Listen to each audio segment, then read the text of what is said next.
활동하시겠습니까? 시편찬송 7장입니다. 시편찬송 7장입니다.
시간이 다 됐습니다. 네, 다 같이 묵상 기도 드리심으로 주일 낮 예배를 하나님 아버지께 드리시겠습니다. 네.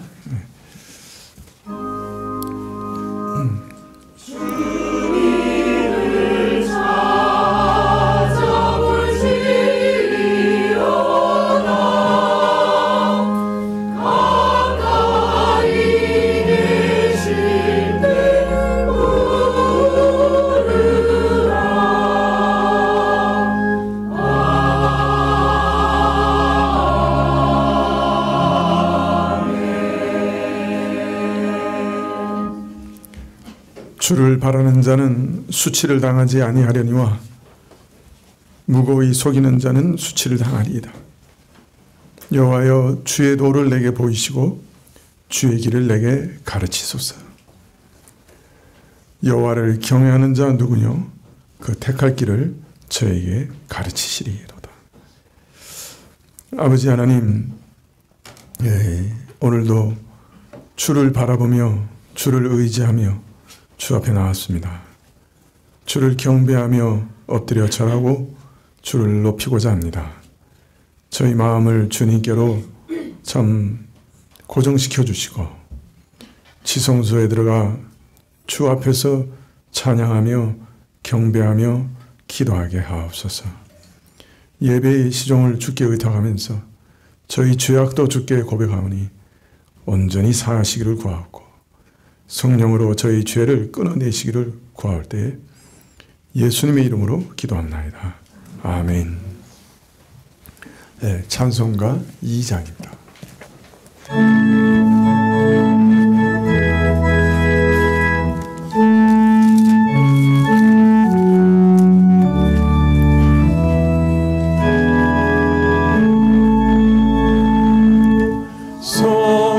성자 성령께 찬송과 영광 돌려보내세.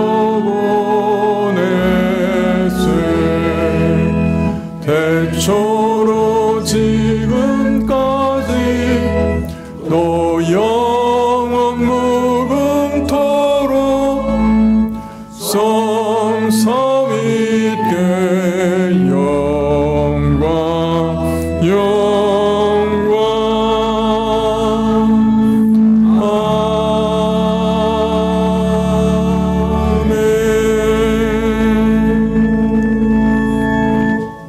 교동문은 계시록 21장 1절부터 7절까지 말씀입니다. 계시록 21장 1절부터 7절까지 신약 421쪽인데요. 계시록 21장 1절부터 교독하시겠습니다. 또 내가 새 하늘과 새 땅을 보니 처음 하늘과 처음 땅이 없어졌고 바다도 다시 있지 않더라.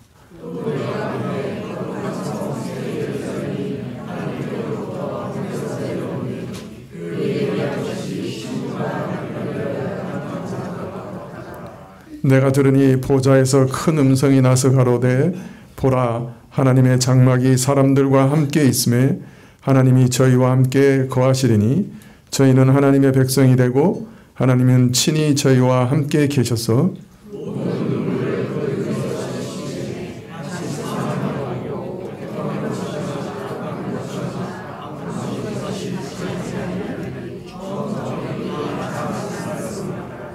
보좌에 앉으시니가 가라사대 보라, 내가 만물을 새롭게 하노라 하시고 또 가라사대 이 말은 신실하고 참되니 기록하라 하시고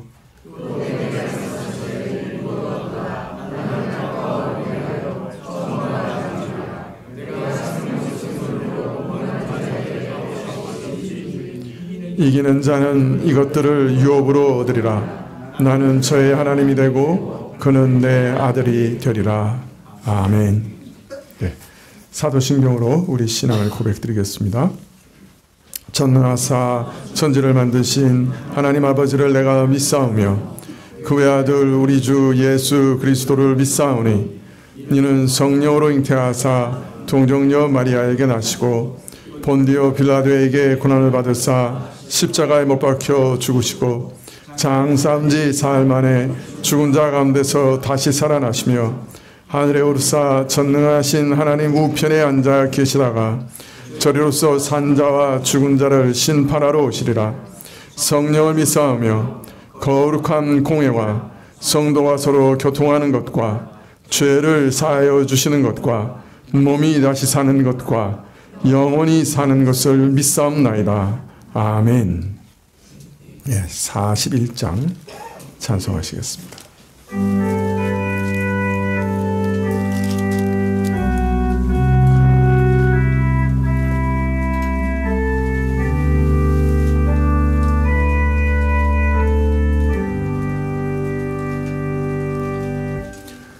그 영광 중에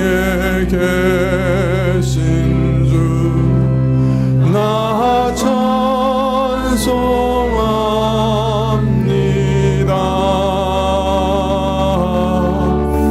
영원히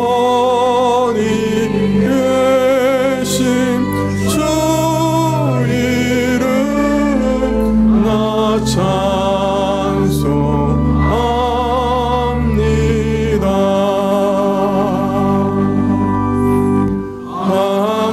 한없이 크신 능력을 나 찬송합니다.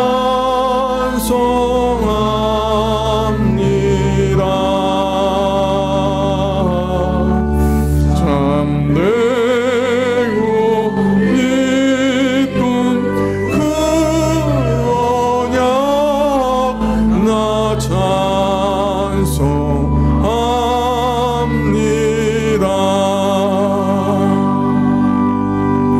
온 천지 창조하시던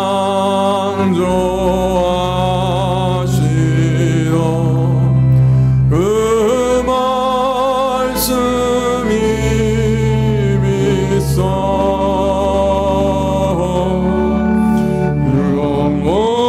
영원히 변치 않는 줄 나 믿사옵니다.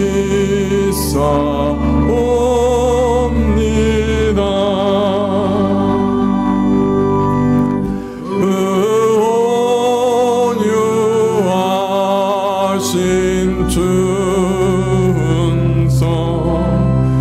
날 불러주시고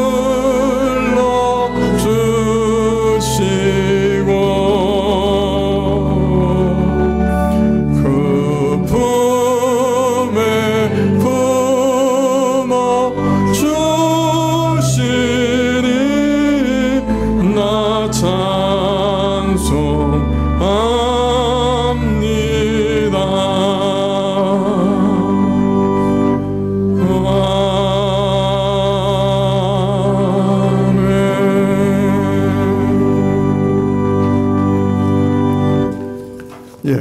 광고 말씀 봐주시면 좋겠는데요. 전교인 봄 야유회가 이번 주 금요일 날 있겠습니다. 좀 이따가 우리 고소영 집사님, 친교부 부장님 나오셔서 자세히 광고해 주시겠어요. 그리고 이번 주 금요 기도회 후에는 정기 당회가 있겠습니다.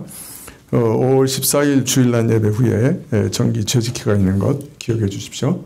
예, 고소영 집사님 잠깐 나오셔서 광고해 주시죠. 네.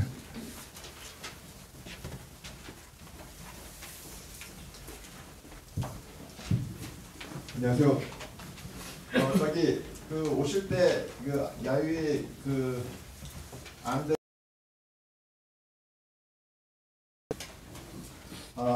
이번 주 토요일 날 저기 5일 날 금요일 날 그 서울 월드컵 경기장 옆에 있는 난지천 공원 잔디 광장에서 있습니다. 그 약도를 보시면 그 주차장은 난지천 공원 주차장 1, 2, 3 주차장이 있습니다. 그리고 이제 주차비는 1시간에 3,000원이고요.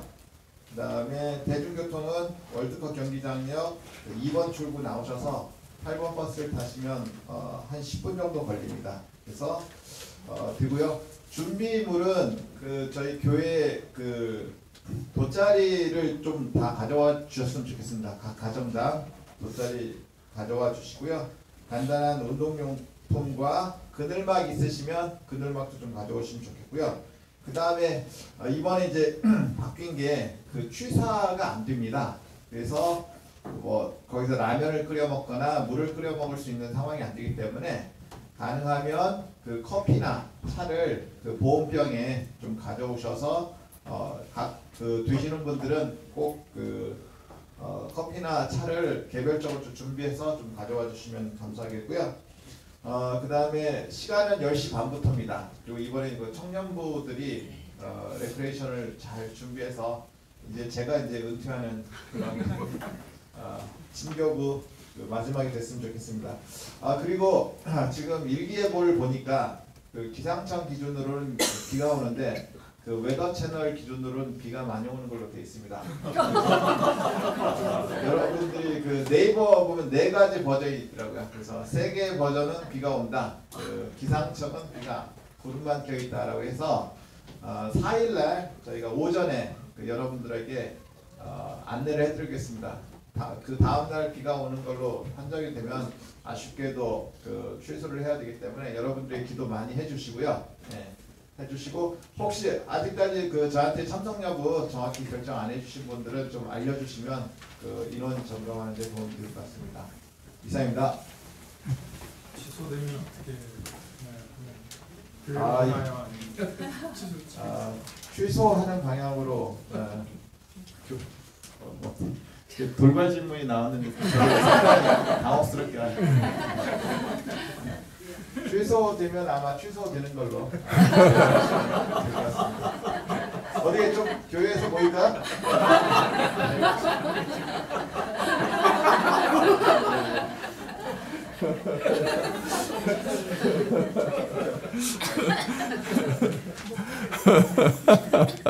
죄송해요. 마이크를 뺏어서. 저희가 그 점심이 준비가 안 돼서 취소되면 정말 온전히 취소하는 걸로 그렇게 해야 될 것 같습니다. 지금 우리 유초동부는 멋있는 그 티셔츠도 다 맞춰놨거든요. 그러니까 기도해 주시면 우리 기상대는 안 온다고 하고 나머지는 다 온다고 그러는데 우리 그 국립기상청이 맞도록 기도해 주시면 좋겠습니다. 기도하시겠습니다.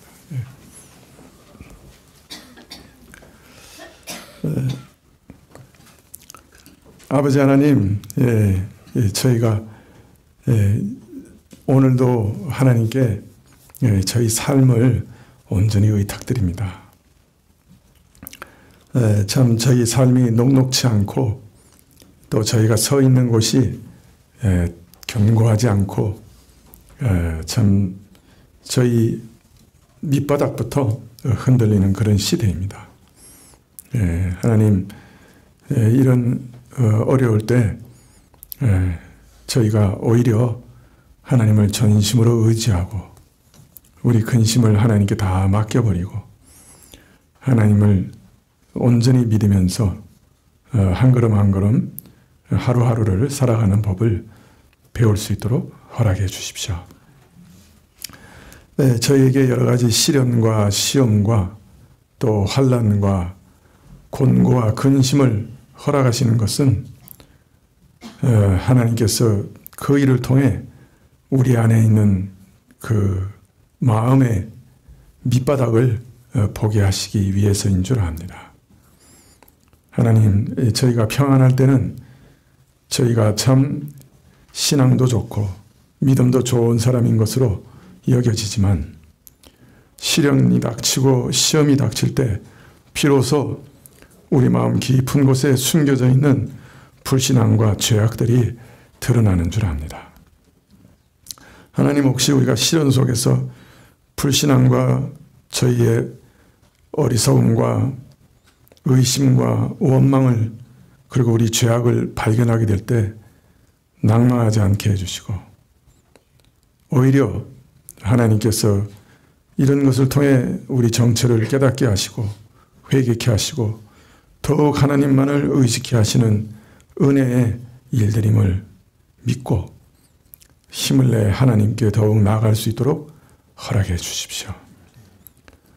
세상 모든 사람들, 세상의 이론들, 사람들의 말을 신뢰하지 않게 해주시고 또 그것에 흔들리지 않게 해주시고 오직 하나님의 약속과 하나님의 성품을 붙들고 살든지 죽든지 하나님께 영광을 돌려드리기 위한 삶을, 나는 주의 것이다 라고 하는 신앙 고백을 이 땅에서 묵묵히 참으로 실천하며 고백하며 살아갈 수 있도록 허락해 주시기를 간절히 구합니다. 아버지, 그러나 저희가 진토로 지음받은 자들인 것을 기억하시옵소서. 저희는 너무 자주 흔들리고 너무 자주 낙심하고 너무 자주 의심합니다.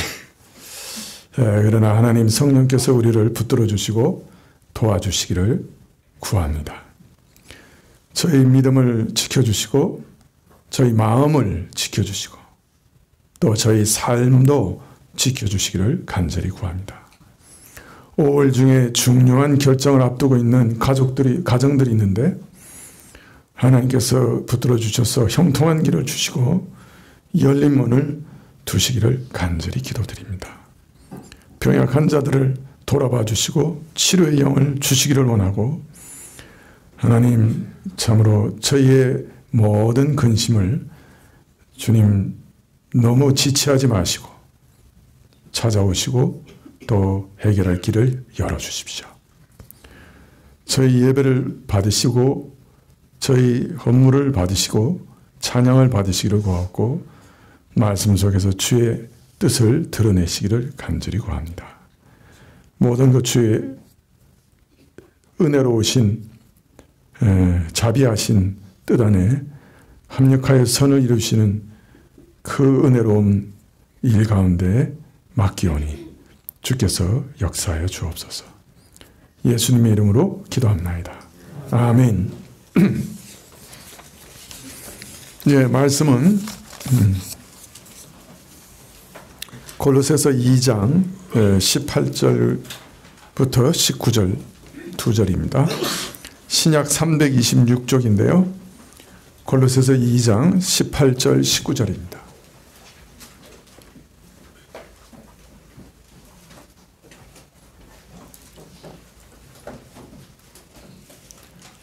예, 골로새서 2장 18절 19절 신약 326쪽인데요. 찾으신 줄 알고 봉독해 드리겠습니다. 누구든지 일부러 겸손함과 천사 숭배함을 인하여 너희 상을 빼앗지 못하게 하라. 저가 그 본 것을 의지하여 그 육체의 마음을 쫓아 헛되이 과장하고 머리를 붙들지 아니하는지라. 온몸이 머리로 말미암아 마디와 힘줄로 공급함을 얻고 연합하여 하나님이 자라게 하심으로 자라느니라. 아멘.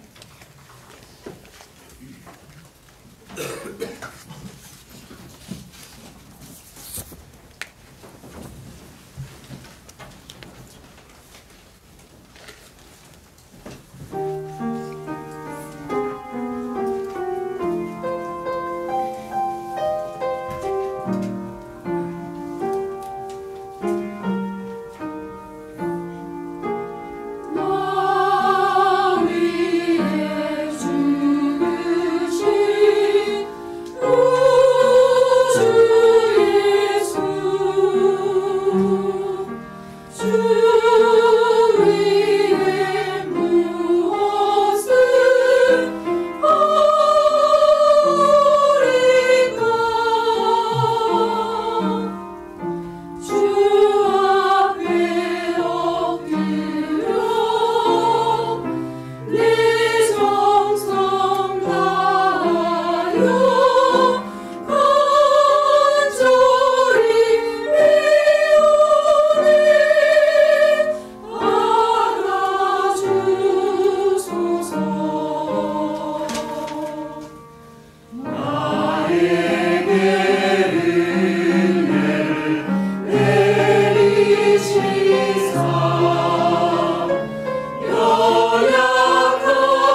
예.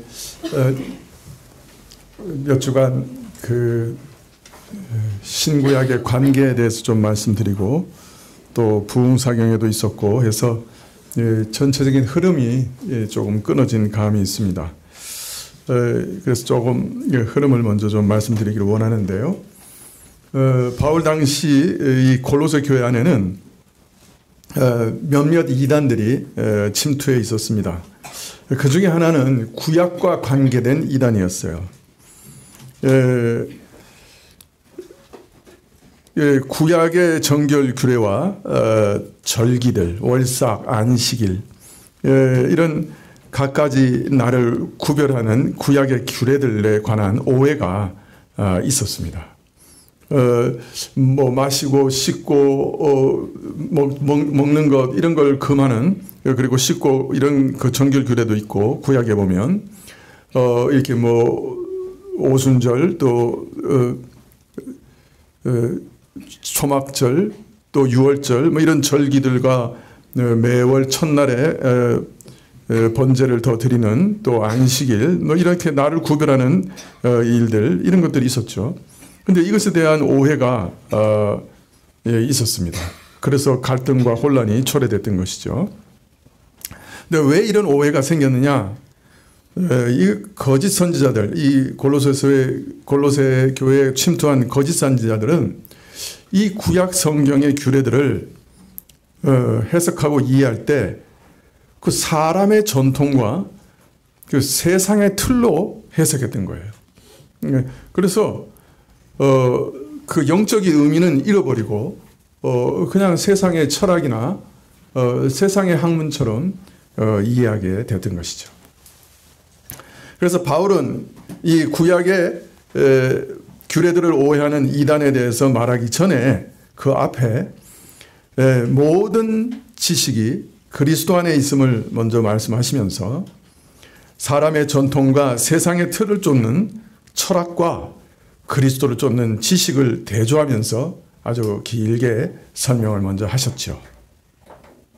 언뜻 이런 구약의 규례들에 대한 논쟁은 성경 해석상의 견해의 차이일 뿐이요 세상 학문이나 철학과는 상관이 없는 듯 합니다만은 바울은 그렇지 않다. 실제로는 이 거짓 선지자들의 성경 해석은 그들의 생각은 세상 학문과 철학을 공부하는 것처럼 사람의 전통과 세상의 틀을 따르는 것이기 때문에 사실 세상 철학이나 학문과 전혀 다를 바가 없는 결과를 도출해냈다라고 말하고 있는 것입니다. 쉽게 말하면 성경을 해석하는데도 얼마든지 사람의 생각과 세상의 틀이 영향을 미칠 수 있으며 성경 지식이 생명의 지식에 이르지 못하고 그저 일반 학문 수준에 머물 수 있음을 알리고 있는 것입니다. 이어서 바울은 이런 구약의 규례가 무엇이냐, 그 본질이 뭐냐 하는 것을 설명하시기를 이것은 앞으로 그리스도께서 이루실 은혜를 상징하는 그림자에 불과했다 말씀하십니다. 이것은 그 자체가 은혜의 실체가 아니었어요. 그것은 은혜의 그림자에 불과했습니다. 물론 그림자를 통해서 몸의 모양과 실체를 대강 짐작할 수 있습니다. 그래서 구약의 여러 규례와 제도들은 이것들을 통해서 실체로 앞으로 오실 예수 그리스도의 은혜를 믿음으로 바라보고 그 은혜를 얻게 하는 수단으로 사용됐던 거죠. 그러나 그림자는 그림자에 불과한 것이고 실체는 아니었죠. 동물 제사는 앞으로 오실 예수 그리스도의 참 제사의 그림자일 뿐이지 그것이 참 제사는 아니었습니다. 이것은 앞으로 오실 참 예수님의 제사의 예표일 뿐이었죠. 완전한 것의 그림자였을 뿐입니다. 참 실체는 예수 그리스도의 십자가에서 이루어진 것이죠. 그래서 바울 사도는 실체는 그리스도일 뿐이다. 그리스도다. 그렇게 말씀하셨습니다. 이 실체가 아직 오기 전에 실체를 볼 수 없을 때는 이 그림자가 필요합니다. 그림자를 통해서 앞으로 올 몸을 이렇게 미리 바라볼 수 있게 되는 것이죠. 짐작할 수 있는 것이죠. 그래서 앞으로 올 실체를 가리키는 데는 쓸데가 있지만은 근데 이제 이미 실체가 왔어요. 몸이 왔어요. 그리고 이제 그 실체를 보여주고 있어요. 그러면 이제 그림자는 더 이상 필요가 없는 거죠. 그 기능이 다한 것입니다. 자, 문제는 몸이 왔는데 여전히 그림자를 붙들고 있다. 그러면 그게 무슨 소리냐? 그 사람은 원래 그 그림자의 의미도 모르는 사람이다. 그림자를 왜 보여주셨냐? 앞으로 올 실체를 보여주시기 위해서 그림자를 보여주신 건데 실체가 왔는데도 그림자를 열심히 붙잡고 있다. 그건 어떤 면에서는 무식한 것이고 어리석은 거죠. 그림자의 의미도 모르는 무식함이라. 그림자도 제대로 이해 못했다. 구약 자체도 제대로 이해를 못했다. 예를 들면 육체의 할례는 영적인 부활과 새 사람됨의 예표인데 그런데 이러한 영적 할례를 주시는 예수 그리스도가 오셨는데도 계속해서 육체적 할례를 붙들고 있다고 하면 주께서 주시는 이런 영적인 변화, 이런 중생의 은혜를 전혀 모르는 자들이라 하는 것을 드러내는 것이죠. 그리고 육체의 할례의 의미가 뭔지도 모른 거죠. 그냥 살갗 베는 걸로 만족하고 있었던 겁니다. 또 더해서 실체가 오셨는데도 그림자를 계속 붙들고 있다고 하는 것은 실체, 그리스도도 올바로 이해하지 못한다 하는 것입니다.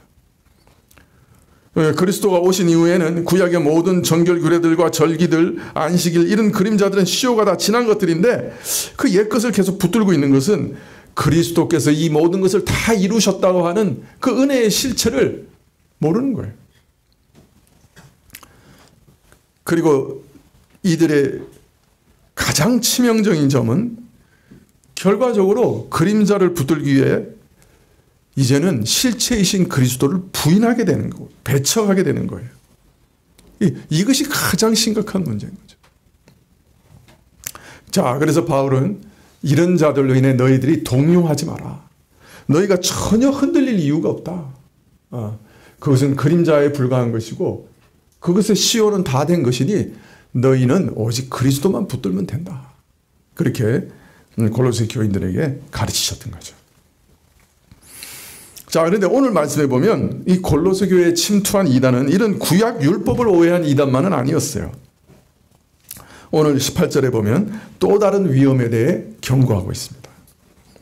누구든지 일부러 겸손함과 천사 숭배함을 인하여 너희 상을 빼앗지 못하게 하라. 이 골로새 교회가 빠진 이단, 그것은 유대적 이단만 아니라 또 다른 미혹이 있었습니다. 네, 그것은 신비주의 미혹이었죠. 골로새 교인들 중 일부는 어떤 신비한 체험을 했던 것 같아요. 그리고 그 결과 천사들을 숭배하는 아주 이상한 일을 하게 됐습니다. 예, 저들은 자신들의 체험에 미혹되었습니다. 그래서 이 골로새에는 유대주의적 이단뿐만 아니라 이런 신비주의적인 이단도 있었던 것이죠.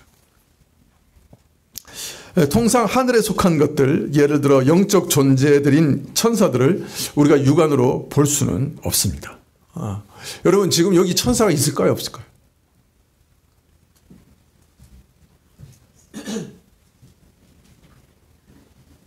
천사가 있을까요, 없을까요? 나는 천사가 보이는데 여러분 안 보이십니까? 이렇게 얘기하면 이제 뭐 이상하게 돼가는 거예요. 근데 믿음으로 천사가 있는 줄은 압니다. 천사는 믿는 신자들을 섬기는, 보호하는, 섬기는 종이라고 그랬죠. 그죠? 예. 오늘 우리 예배 가운데 이렇게 신자들이 가득한데 아마도 신자들을 섬기는 천사들도 함께 있으리라 저는 믿습니다. 몇몇 사람의 눈을 보니까 안 믿네요. 저는 믿습니다. 그러나 보지 못합니다.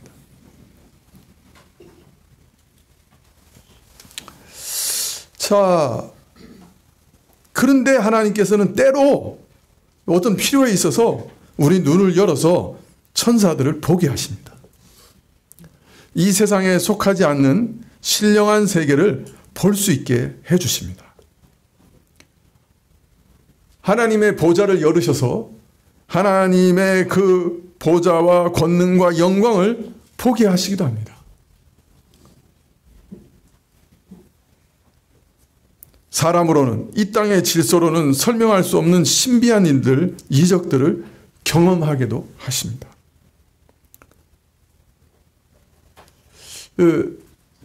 마틴 로이드 존스 목사님이라고 영국의 아주 유명한 설교자가 있는데, 이분 전기를 보면요, 이분에게는 아주 특별한 은사가 있었던 것 같아요. 보통 우리가 얘기할 때 믿음의 은사라고 하는데요. 이분이 그 2차 세계대전 때 그 시골에 사경회가 있어가지고 내려가서 주일날 설교를 했어요. 그런 다음에 월요일날 일어나서 이제 런던으로 다시 돌아가려고 하는, 런던에 이제 그 교회가, 섬기는 교회가 있었거든요. 그런데 이 아침에 그 섬기는 그 시골교회 목사님이 오셔가지고, 목사님 오늘 안 올라가셔도 될 것 같습니다. 그렇게 얘기하는 거예요. 왜요? 그러니까 오늘 그 목사님 교회가 있는 지역에 독일 비행기가 와서 융단 폭격을 해서 거기 한 건물도 남지 않았다고 신문에 나왔습니다. 그런 거예요. 근데 이 마틴 로이드 존스 목사님이 저도 아는데, 근데 저희 교회는 남았습니다. 그리고 올라간 거예요.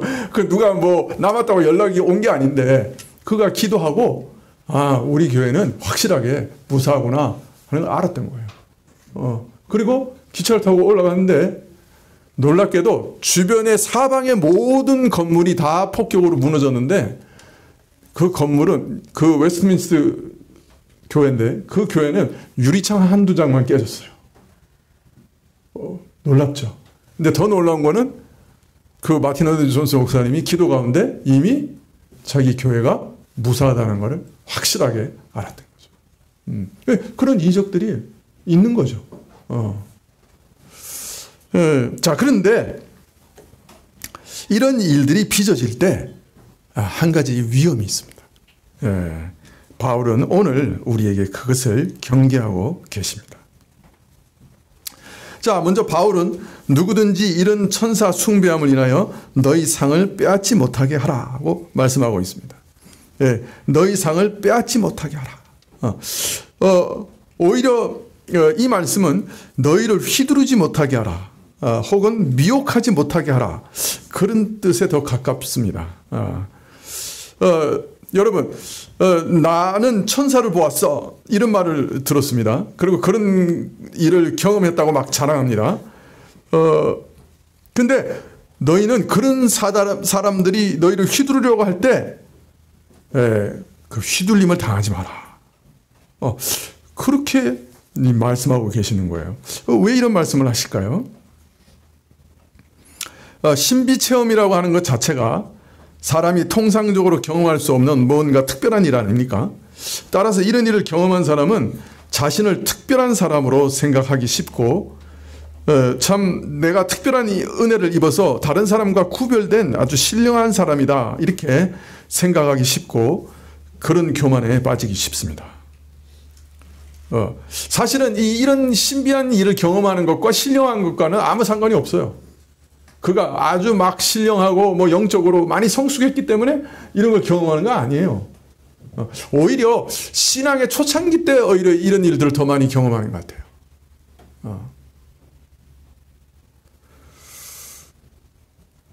자, 그런데 그걸 경험하는 사람들은 굉장히 교만에 빠지기 쉽죠.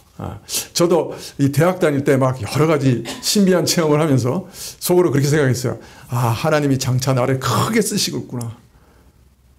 이렇게 많은 경험을 보여주셨으니까 아마 하나님이 나를 아주 크게 쓰실 거야. 이렇게 생각했는데 여러분이 잘 아시잖아요, 지금. 네, 어떻게 쓰시는지. 무슨 말인지 이해를 못 하시는군요. 네.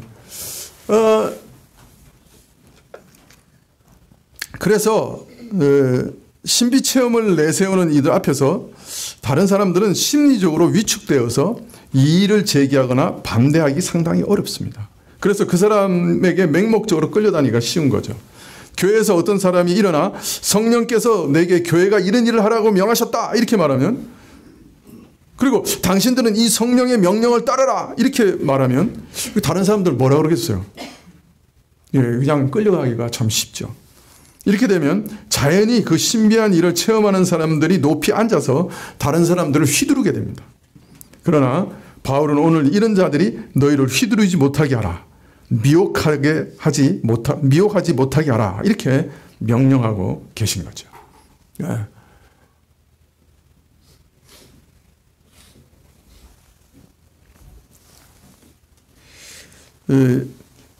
예전에 우리 교회가 이쪽으로 동교동에 있을 때 이쪽으로 이사하기 전에 그 어떤 분이 재직회에서 그렇게 얘기하셨어요.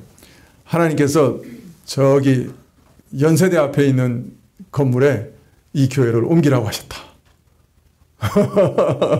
재직회 때 기억나시는지 모르겠어요.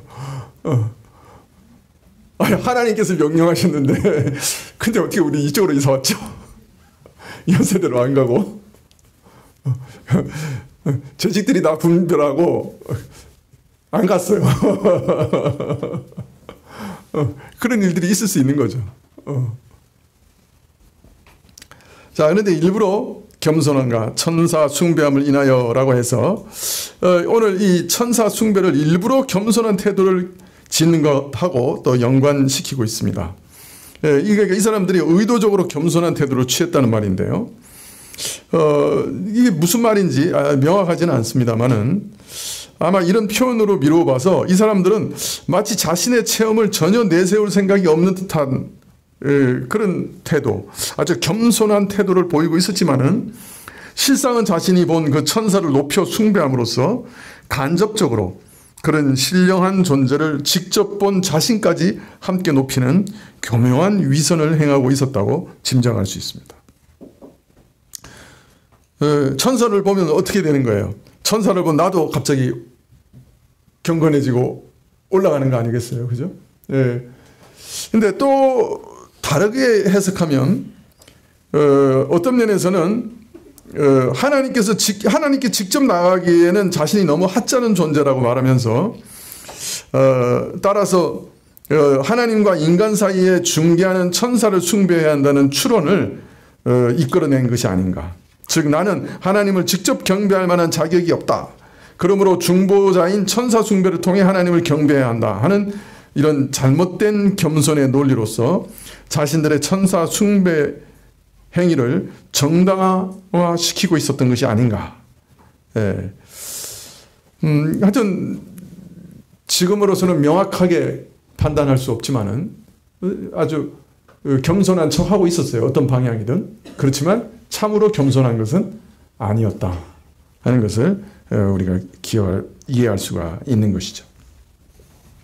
자, 이처럼 천사 숭배자들의 패단, 자신들의 신비 체험을 가지고 다른 사람을 휘두르는 패단을 이렇게 말씀하신 후에 바울은 이어서 이들 천사 숭배자들이 행하는 두 가지 폐해를 더 지적하십니다.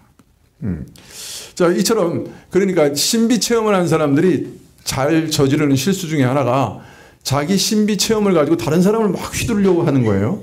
이게 하나님 뜻이요. 이렇게 해야 돼요. 당신은 막 이렇게 하는 경우가 있는데 그럴 때 우리가 휘둘려서는 안 된다. 그게 이제 첫 번째 주의할 점이라는 것이죠. 그 다음에 이제 두 가지 폐해가 더 있어요. 18절 하반절에 보면 저가 그 본 것을 의지하여 그 육체의 마음을 쫓아 헛되이 과장하고 머리를 붙들지 아니하는지라. 네. 첫 번째 것은 자신의 체험을 중시하여 교만한 마음으로 자신의 체험을 과장하는 것이고요. 둘째는 머리 대신 예수 그리스도를 붙들지 아니하는 것이에요. 첫 번째를 먼저 살펴보면요. 이들은 과장하는 잘못을 범하기 쉽다. 자, 근데 과장하는데 뭘 과장하느냐? 그 본 것을 의지하며 과장하고 그 육체의 마음을 쫓아서 과장합니다. 헛되이 과장합니다. 자, 본 것을 먼저 의지한다고 그랬는데요. 여기서 의지한다는 말이 무슨 말인지 참 이게 해석하기가 좀 어렵습니다. 파악하기가 어려워요. 신약에서 이 골로새 교서에서만 딱 한 번 사용된 단어예요. 그 이제 하팍스 레구메눔이라고 그러는데 이게 딱 한 번 사용된 단어라서 이 단어가 무슨 의미인지 파악하기가 쉽지가 않습니다. 어떤 분들은 이 말을 딛고 서서라고 해석합니다. 저들은 자신이 체험한 환상을 딛고 서 있는 자들이란 말이죠. 신자는 항상 말씀을 의지하고 말씀의 근거를 두고 살아야 되는데 이 사람들은 말씀보다 그 본 것을 의지하며 살아요. 그 본 것을 우위에 두는 것이에요. 또 다른 해석자들은 이 말을 끝없이 자기가 본 것을 말한다라고 해석합니다. 이들은 천사들을 본 것을 끊임없이 떠들고 다니는 사람들, 외고 다니는 사람들이란 말이죠. 자신들이 천사를 본 것을 대단히 여기고 그것을 의지하며 그것을 시시콜콜 모든 사람에게 외고 다니지만은 그것은 헛된 과장에 불과하고 교만하여 부풀린 과장에 불과하다. 사실 이런 일들은 옛날만 있었던 건 아니고요. 오늘날에도 자주 일어나는 일입니다.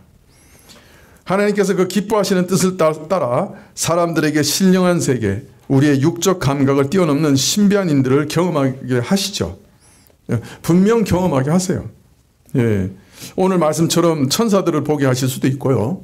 꿈이나 환상을 보여주시기도 하고요. 기적적으로 병을 낫게 하시기도 하고요. 기이한 방법으로 우리의 어려움과 환난 가운데 도우시기도 하고요. 또 들어서 무슨 말인지 이해할 수 없는 방언을 주시기도 합니다. 또 친히 하나님께서 자신에게 사람의 음성을 들려주시는 것 같이 이렇게 확연하게 무언가를 들려주시는 체험을 하게 하시기도 하죠.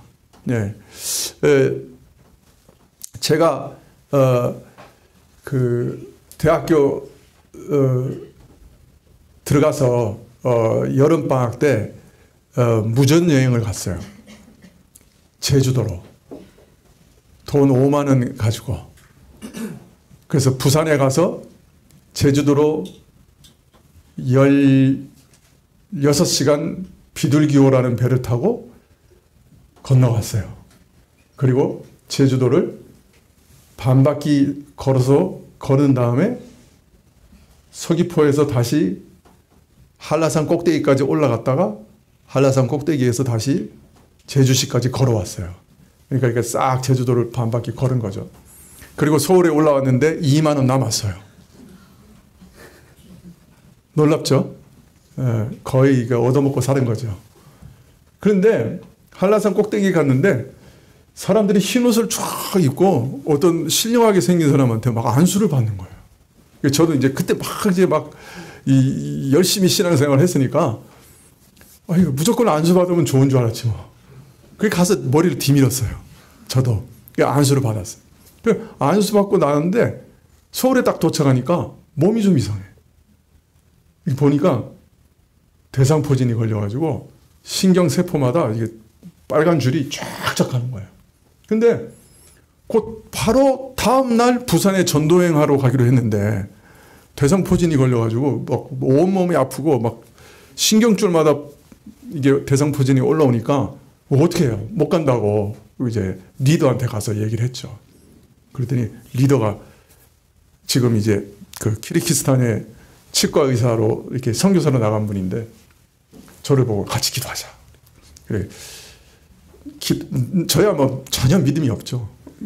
이제 쉬어야지 이러고 있는데 그분이 이렇게 탁 나를 잡더니 기도를 쫙 하면서 대상포진아 물러가라! 막 이런 거예요. 근데요, 이상한 게 뭐가 몸에서 이런 거 얘기해도 되나? 뭐가 이렇게 몸에서 뚝 떨어져 나가는 기분이 드는 거예요. 근데 놀랍게도 그날 다 나왔어요. 대상포진이. 그래가지고 그 다음날 성경에 갔어요. 저도 처음 제가 병 낫는 체험을 제가 한 거예요.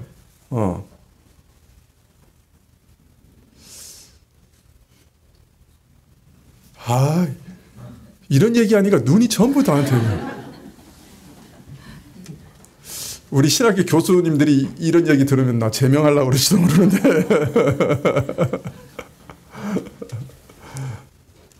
유 목사님 비밀로 하세요.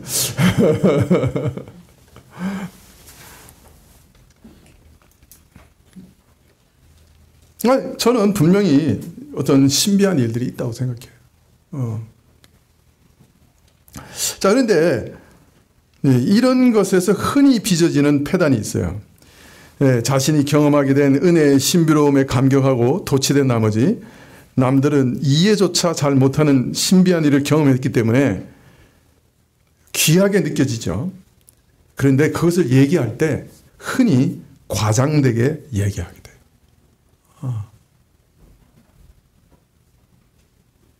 돼요. 나중에는 실제 경험한 것과는 상당히 거리가 있을 정도로 부풀려 과시해서 말하기 쉬워요. 만나는 사람들에게 말을 반복할 때마다 점점 부풀려지게 되고, 그러다 보면 이런 은혜를 입은 자신은 하나님으로부터 특별한 취급을 받는 자라 생각이 되고 점점 교만해지고 다른 사람들은 눈아래 보이기 시작합니다. 하다못해 방언이나 예언이나 병 낫는 은혜를 경험하고서도 이제부터 나는 남다른 사람이라고 생각이 들고 속으로는 당신은 아직 이런 체험도 못했어? 하고 콧방귀가 저절로 나오게 됩니다. 은혜 받고 교만해졌다는 말을 들을까 봐 겉으로는 애써 겸손한 척해도 겉으로는 천사같이 아름다워 보여도 영적 교만이 은연중에 말 속에서 태도에서 배어나오기 시작합니다. 이와 같이 자기 신비 체험에 사로잡혀서 이리저리 끌려다니다 보면 이런 신비 체험을 대단하게 생각하는 사람들이 또 주위에 막 몰려들어서 그 사람을 막 추켜 세웁니다. 그러다 보면 그 사람은 점점 믿음의 내용과 성격이 이상해져서 이단으로 전락할 수도 있습니다.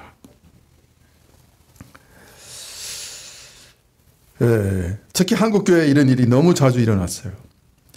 여러분들이 관심 있는지 모르겠습니다만은 찾아보면 이런 사람들 널려 있습니다. 여러분 이단에 뭐 기적이 없는 거 아니에요? 있습니다. 그런 것들 얼마든지 있어요. 이런 결과를 보면 그러나 과연 이 사람이 받은 은혜가 하나님이 주신 것인가 아닌가 또 혼돈스러울 때도 있는 것이죠. 자기 신비 체험에 사로잡혀서 자꾸 그것을 과장하고 거기 마음이 집착해서 그 본 것을 딛고 서거나 본 것을 자꾸 부풀려서 말하는 것, 이것이 신비 체험을 한 사람들이 빠지기 쉬운 하나의 함정입니다. 그런데 오히려 그 체험이 잘못돼서 아주 자신의 영혼이 위험하게 되는 경우죠. 자, 그런데 이런 과장이 더 심각한 이유는 그 과장이 육체의 마음을 쫓아서 된 것이기 때문입니다. 여기에 마음이라는 말은 이성이라고 번역하는 것이 더 좋습니다. 그래서 부패한 육적 이성을 따라서라고 번역하면 좋겠어요. 이성은 모든 것을 파악하고 해석하는 기능입니다. 그래서 일단 내가 경험한 신비한 체험도 내 이성이 그걸 파악하는 거예요. 내가 이런 신비한 체험을 했어. 이런 체험의 의미는 이런 거야. 그걸 누가 파악하는 거예요? 자기 이성이 파악하는 거예요. 내가 이제 어떤 꿈을 꿨어요. 그러면 그 내용을 누가 파악하는 거예요? 내가 내 이성이 해석해내는 거예요. 환상을 봤어요? 그죠? 그러면 내 이성이 그것을 해석해내는 거예요. 그런데 문제는 부패한 이성을 따라서 그것을 해석한 거예요. 하나님께서 친히 모세에게 주신 율법의 규례를 해석하는 일에 있어서도 사람의 부패한 이성과 세상의 틀에 갇힌 나머지 세상 철학과 학문의 수준으로 하나님 말씀을 떨궈버리는 사람들이 지금 골로새 교회 이단 중에 한 사람들이었다면 천사를 본 그 신비한 체험도 부패한 이성의 해석과 설명 과정을 거치면서 공허한 자랑거리요 근거 없는 과장으로 만들어버린 이단이 또 여기 골로새 교회에 있었던 거예요. 근데 이 사람들의 공통적인 잘못은 뭐예요? 성경을 해석할 때 부패한 이성으로 해석했어요.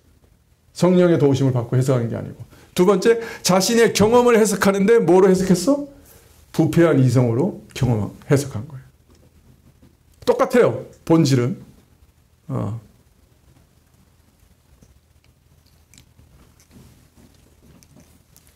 성경을 해석하는데 설마 그런 일이 있으리라. 천사를 보고 신비한 일을 겪었는데 그런 일이 있겠는가 생각하기 쉽지만은 사실 그렇지 않아요. 어떤 사람이 환상을 보았는데 자는 것도 아니고 생시도 아니고 아주 신비한 경험을 했어요. 그러나 나는 이런 영적 현상을 경험하고 특별한 은혜를 받았으니 특별한 차원에 속한 신령한 사람이다 이렇게 생각하게 되었어요. 그러나 이런 일을 자꾸 떠벌리고 교만하게 과장하고 자랑하면서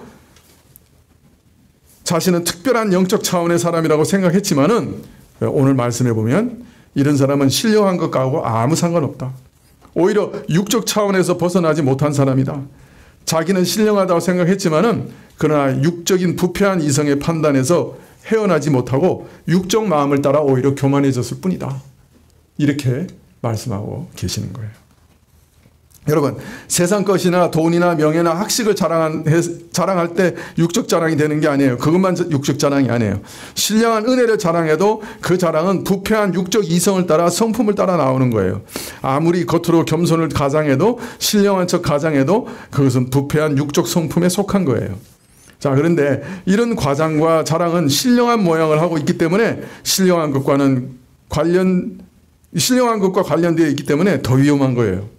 이러한 신령한 것에 육적인 것이 섞여들겠어? 라고 생각하기 때문에 다른 사람도 속이고 자기도 속고 어떤 면에서 마귀도 가장 속이기 쉬운 것이 바로 그 순간입니다. 이러한 부패한 육적 이성 생각에 이끌리다가 엉뚱한 방향으로 갈 수 있게 가기도 하는 것이죠. 한국에 웬만한 교회 가보세요. 누가 신비 체험을 했다 그러면 그 사람은 신앙의 믿음에서 확인받은 것, 도장받은 것처럼 다들 생각해요. 자신도 그렇게 믿어요. 하지만 실제로는 그렇지 않아요. 오늘 골로새 교회를 보세요. 천사를 보고 그런 사람들이 엉뚱하게도 자기 체험을 잘못 해석해가지고 떠벌리다가 교만하여 엉뚱한 길로 갔다고 하지 않아요? 네. 한국 교회가 그 병폐가 뭐냐? 뭐 천사 한번 봤다, 환상 봤다 이러면 그 사람은 최고예요. 그죠? 그 사람은 최고로 믿으면 좋은 줄 알아요. 그거 아니에요. 그 경험을 해석할 때도 부패한 우리 이성이 작용해서 정말 엉뚱한 데로 갈 수 있는 거예요. 자, 마지막으로 천사 숭배자들이 행하는 폐해에서 첫째는 본 것을 헛되이 과장하는 것이고 둘째는 2장 19절 상반절에 머리를 붙들지 않는 것이다. 네. 머리 대신 예수 그리스도를 붙들지 않는다. 신부주의에 빠진 사람들에게 가장 위험한 일은 그 어떤 것보다 신비한 체험이 가장 우선되는 거예요. 다른 것은 바라보지 않아요. 나중에 가면 성경도 필요 없고 목사도 필요 없어요. 네. 누구 말도 듣지 않아요. 자기 본 것만 붙들어요. 자기가 옳고 자신의 믿음과 구원은 누구도 부인하지 못하고 그러다 어느 사이에 예수님보다 자기 신비 체험이 더 중요하게 됩니다. 무슨 일이든지 신비한 체험만 의지하며 계속해서 무엇을 보고 듣고 하지 못하면 마약 중독자의 금단 현상처럼 안절부절 못하고 아무것도 하지 못하고 계속 그것만 추구합니다. 예. 매일 무엇을 보려고만 하고 들으려고만 하고 매일 이런 신비한 현상을 기다리면서 보고 소리를 듣습니다. 이런 사람들은 예수님이 누구신가, 그의 은혜가 무엇인가 구하고 찾는 것이 아닙니다. 예수님에 관해서 형식적으로 말하고 온통 나는 이런 체험했다, 꿈, 환상, 능력 이런 얘기뿐입니다. 이런 사람은 점점 신비한 체험에 빠져서 머리 대신 그리스도를 붙잡지 않게 됩니다. 이렇게 계속하면은 이단으로 빠지기도 쉽죠. 기도를 하는데 내가 가진 사정을 하나님께 아뢰고 하나님께 맡기고 또 하나님께서 참 말씀으로 인도해 주셔서 하나님의 뜻을 깨닫게 해달라고 그렇게 기도하는 게 아니라 뭔가 자꾸 신비한 체험을 달라고 기도하고 있는 거예요. 그냥 계속 기도하면서 하나님께 찬양하고 기다리고 있는데 하나님이 무슨 음성 들려달라, 방언 해석 달라, 예언을 달라, 또 환상을 보여달라, 그러면서 기다리고 있는 거예요.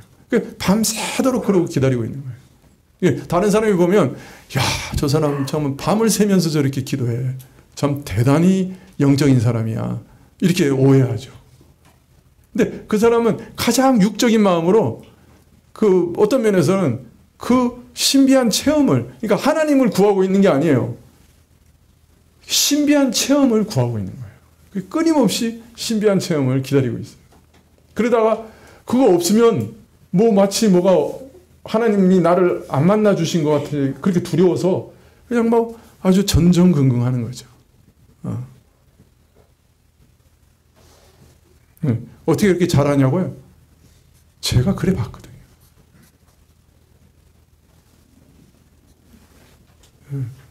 제가 그런 속에서 아주 오래 살아봤거든요.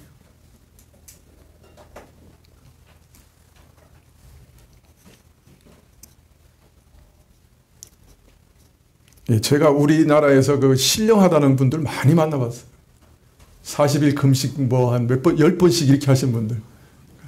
근데 공통적으로 저하고 다 이렇게 악수하면 그분들이 뭐라 그러냐면, 아, 좋네. 이러는 거예요. 거기 속아서 거기 쫓아갔으면 지금 여기 안 있을 거예요. 그죠?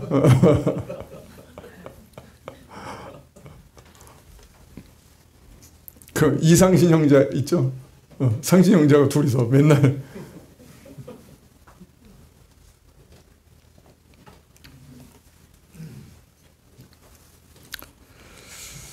여러분, 바울은 오늘 골로새서에서 뭐라고 말씀하십니까?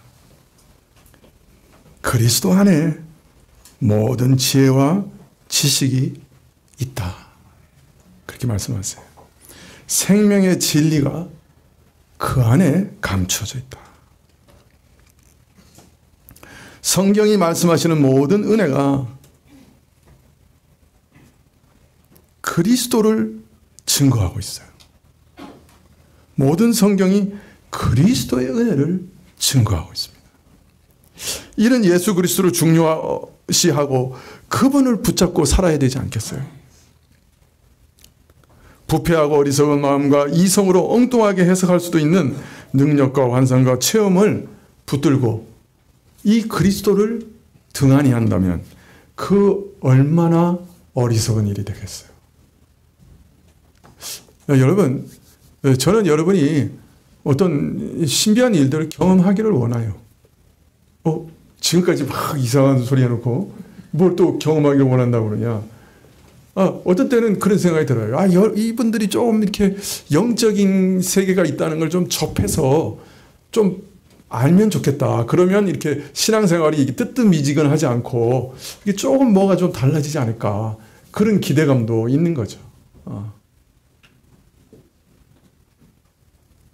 그러나 그 일에는 많은 함정도 있다는 것. 우리가 그것을 해석할 때조차도 우리 부패한 이성으로 잘못 해석할 수 있다는 것 잘 이해하고 계셔야 돼요. 그리고 그때부터 더 성경을 열심히 보셔야 돼요. 그래야 자신이 경험한 일들이 어떤 것인지 올바로 해석이 가능해져. 이상한 일들이 있다. 그러면 그때부터 성경을 더 열심히 봐야 돼요. 이 부분에 대해서 다음 시간에 조금 더 말씀을 드리겠습니다. 기도하시겠습니다.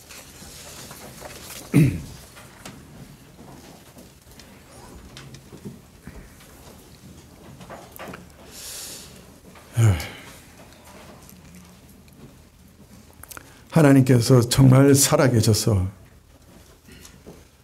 오늘도 역사하시고 일하시는 분인데 어찌 신비한 체험이 없겠습니까? 신비 중에 신비이신데 어떻게 사람의 능력과 경험을 뛰어넘는 일들이 없겠습니까? 그러나 이 일들에도 부패한 우리 인생 가운데는 참으로 함정에 빠지고 실패하기 쉽사오니 하나님께서 신비한 것들을 경험하게 하실수록 더 참으로 겸손해지고 두려워하며 말씀 속에서 살아가는 저희들이 다 되게 하여 주시옵소서. 예수님의 이름으로 기도합나이다. 아멘. 예, 171장입니다.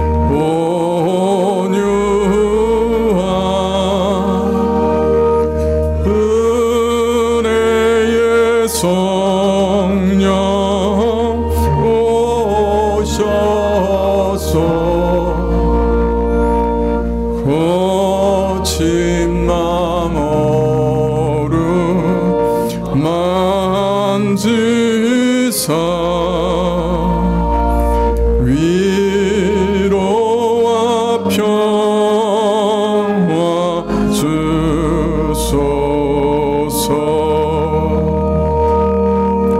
진리의 빛을 비추사 주의 길 바로 걸으며 주님을 옆에 모시고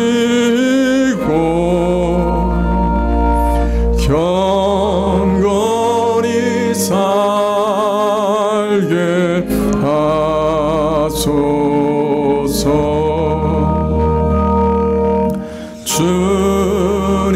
주님과 동행하면서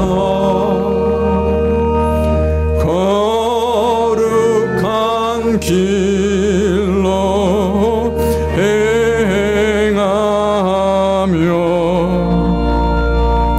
진리의 예수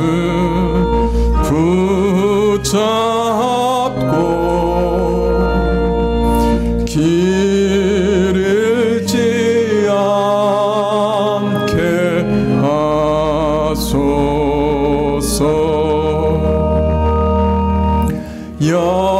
연약한 나를 도우사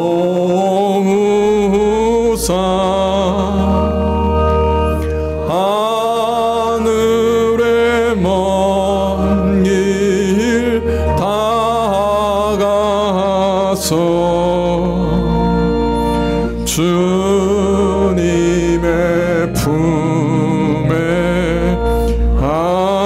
안기는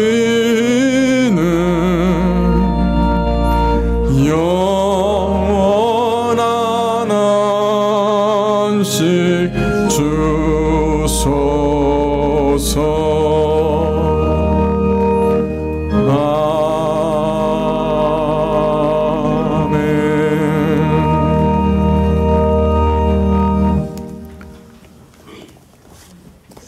지금은 우리 주 예수 그리스도의 은혜와 하나님 아버지의 그 크신 사랑과 이 은혜와 사랑을 깨닫게 하시고 누리게 하시는 성령님의 교통하시고 역사하심이 그리스도를 믿으며 또한 그리스도께서 주시는 모든 은혜를 간구하며 머리 숙인 주의 백성들 위해 지금부터 영원까지 함께 계실지어다.